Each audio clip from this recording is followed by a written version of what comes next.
ప్రభుత్వం గత వైఎస్ఆర్ జగన్మోహన్ రెడ్డి ప్రభుత్వంలో ఇవాళ చాలా చూసాం. చాలా అసభ్యకరంగా, జుగుప్సాకరంగా మరి వాళ్ళు చేసినటువంటి ప్రవర్తనలు చూసాం.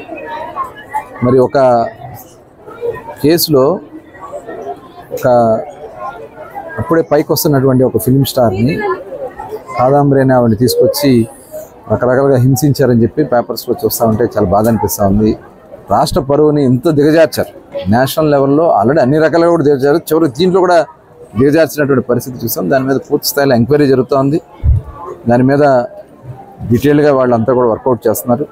దీంట్లో ఎవరు బాధ్యులు? ఎందుకంటే దీంట్లో పాత్ర మొత్తం కూడా ముఖ్యమంత్రి గారే ఒక బడా పారిశ్రామికవేత్తను కాపాడటం కోసం స్వయంగా ముఖ్యమంత్రి గారి ఆదేశాల ప్రకారం సజ్జల రామకృష్ణారెడ్డి గారు పర్యవేక్షణలో ఒక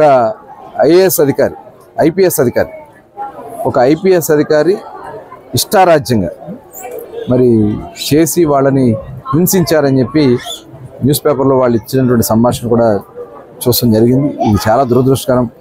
రాష్ట్ర పరువుని అన్ని రకాలుగా దోచుకున్నారు, అన్ని రకాలుగా ప్రజల్ని ఇబ్బంది పెట్టారు. చివరికి పరువులు తీసే విధంగా కూడా కార్యక్రమాలు జరిగినాయి. ఎవరిని కూడా ఇందులో వదిలిపోయిన సమస్య.